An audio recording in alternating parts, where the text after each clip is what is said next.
Rachel. I'll be doing a tutorial for you today on wraparound bracelets. This is the wraparound bracelets. You can either do single wraparound or double or even triple. These are 4mm crystals with hematite. The one I'll be demonstrating today will be using seed beads, but these are just Chinese seed beads. So I've got a button fastening here. I actually use a black 1mm polyester cord. I will pop the measurements on screen later as well. What you actually need to bear in mind is you need firstly double the length because you've got a thread running either side, and you've also got to bear in mind how many wraparounds you've got, and you need probably, I would say, an extra 4 inches to allow for the button fastening because you'll be tying a knot, and also to allow for the button loop fastening at the end. I'd recommend that you snip and paint the ends with clear nail varnish because at the end that makes things a lot easier for you with threading on beads and also for threading on the button. So I've just threaded on a standard button, standard size, and then what we do, pop that round your finger like so, push that through the loop, and if you hold on to that loop there and pull, because you don't want a gap between your knot and the loop. I'm going to try and adjust the camera angle now so that you'll see my working space a little bit better. But before I do that, I've got some, you can either use KO thread, you can use Nymo thread. This is black Nymo thread I'm using, size 10 beading needles, so I have a beading needle either side of my thread. Work with as long a thread as you can, but you can attach it as you're going along. I would say if you can work with 1 metre, 1.5 metres, depending on how long your bracelet's going to be. I'm going to pop my needle in to the side there, halfway point. First of all, I'm going to pop 1 seed bead on. So pop that across the centre, and then pop a stitch in the other side. What you want to do really is you want to avoid this bracelet moving up and down and having gaps. So we're going to pop a little stitch in there, and we're going to pop a stitch in that side as well. So that's, if you can just see that, you've got one bead in. What this comprises of is you always want to start with both needles in the middle of your thread. Actually pin down your button fastening, and that just makes it a lot easier to work with.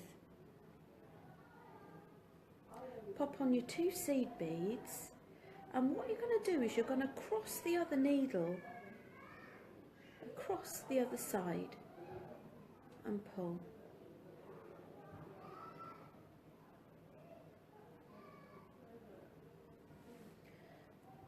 If I do a few more and then I'll show you. So we get both needles and we come underneath 2 threads there.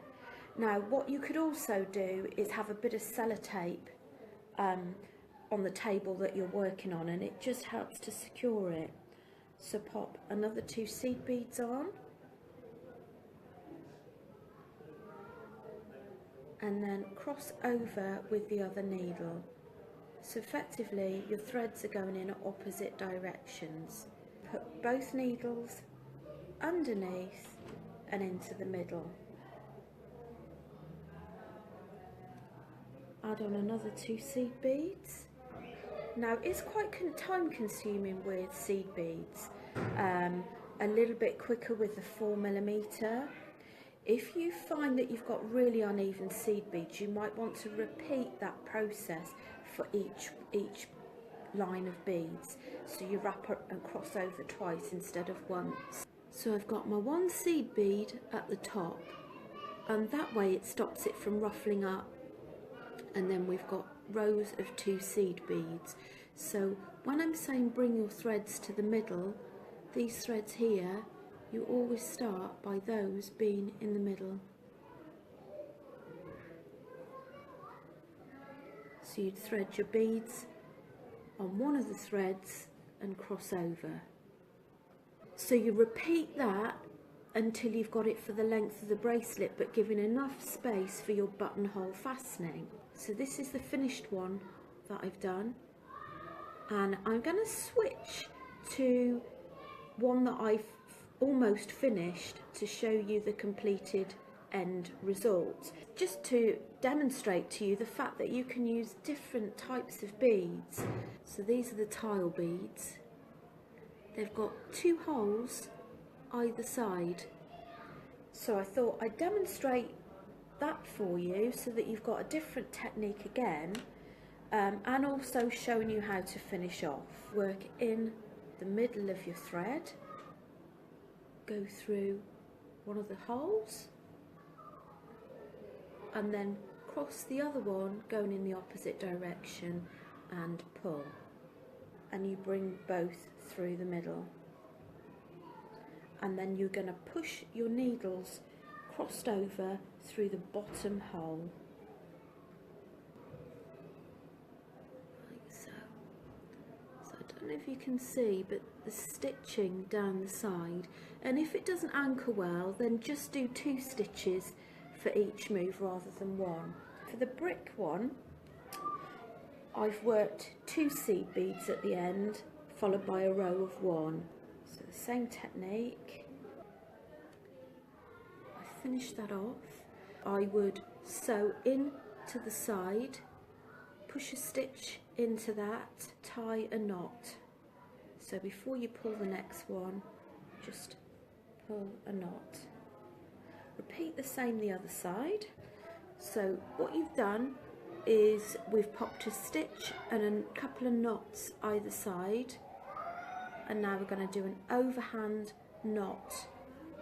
So we've done an overhand knot, so we've got it the length we want, and you want to actually make sure that the button fastening fits nice and snug with that.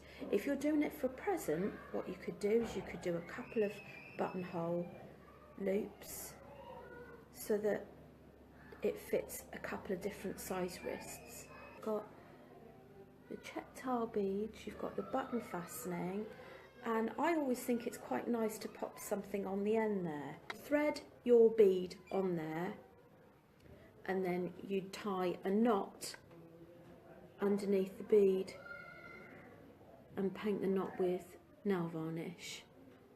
So you can explore lots of different bead types. This was the double one. This is another one that I made, which is with the seafoam green Czechoslovakian crystals. So I hope you've enjoyed the tutorial. Thanks ever so much for viewing, and please don't hesitate to have a look at the other YouTube videos that we've got online. Thanks now, have a good day.